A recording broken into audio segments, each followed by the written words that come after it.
What's up, everybody? Jason here with my Barry series finale review. That's right, it's over. We've reached the end of the road and we're going to talk about how we got there.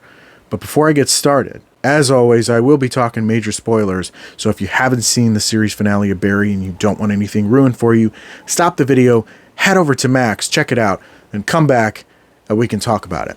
But now that we're past the spoiler warning, let's go ahead and unpack this, shall we?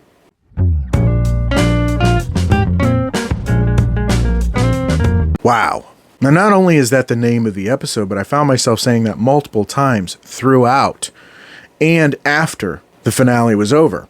Now, there's quite a lot to unpack here, so in order to really do that, I'm just going to go into each character individually instead of just a straight-up summary. I'm going to kick things off with Fuchs, whose character took an interesting arc this series. He goes from being a confident manipulator to really almost fully redeeming himself in the end, doing something completely selfless in saving Barry's son during the shootout and delivering him to Barry safely.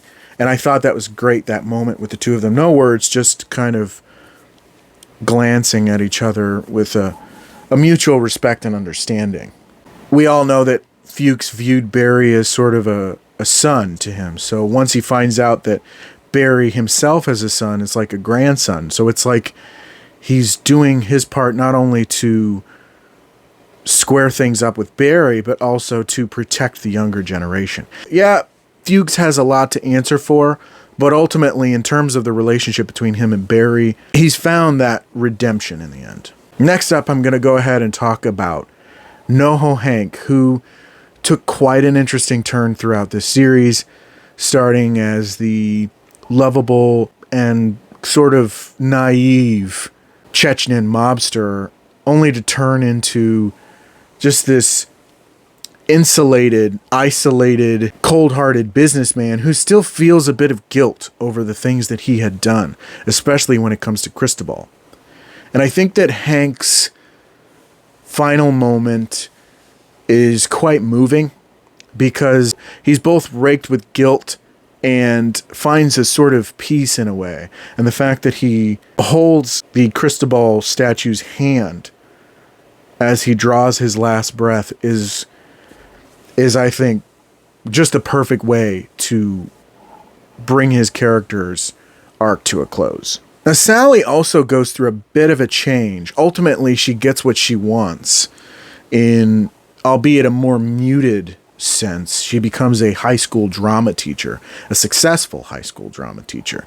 It's not exactly the life she wanted, but it's the life that suits what she was always looking for, to be in the acting profession in a huge, successful way. And that moment when she breaks down at NoHo Ball with John and apologizes, tells him the truth and everything, is quite beautiful and almost a turning point for the character. Except it's really undermined at the end of the episode when, as she's leaving and a teenage John is going to do his thing, he tells her, "I love you," and all she can think about was it any good? How did it do? And he says, it was great. So she's still very much self-obsessed. I honestly think that this was a little better than what she deserved, but she said she was a terrible person. She's not exactly a terrible person.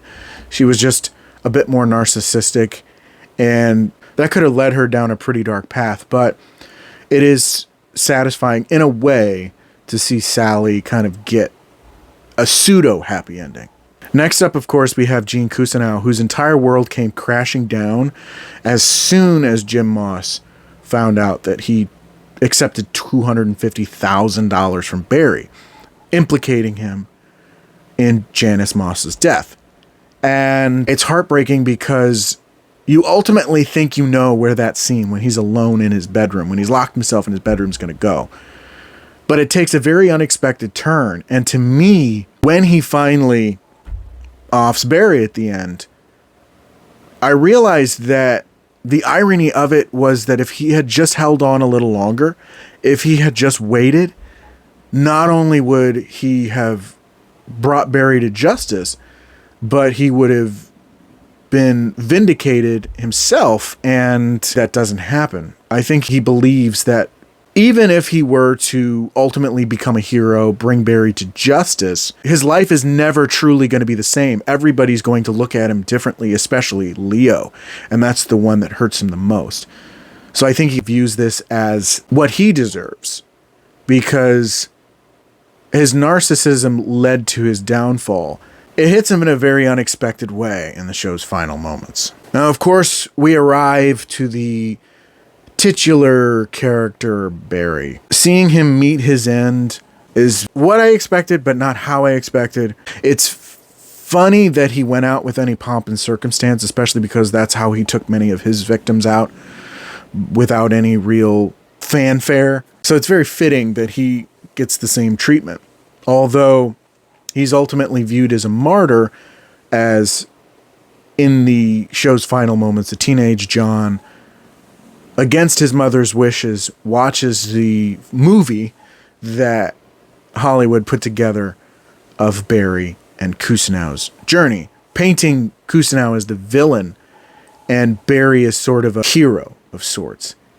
And that's ultimately the story that is told, as the final blurb says, that Kusanov is serving a life sentence for the murders of Janice Moss and Barry Berkman, and Barry is at Arlington Memorial Cemetery with full honors. And it was a very Hollywood ending. I liked how it was kind of also sort of a middle finger to Hollywood in the way that it contorts facts in order to tell a more compelling and interesting story.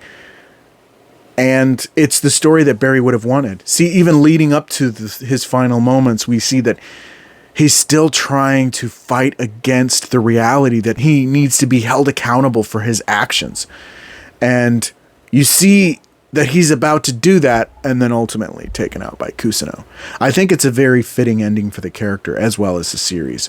It twists and contorts itself in quite some unexpected ways, but when you sit down and think about it, this was really the perfect ending for the series, and it's such a brilliant series. What Bill Hader and company have done with this show is just nothing short of incredible. I still believe that if it's not the best show on television, it's certainly one of the best shows on television, and it will be sorely missed because it brought something really special week after week. And I cannot wait to see what Bill Hader does next. I'm going to go ahead and give the Barry series finale a 4.5 out of 5.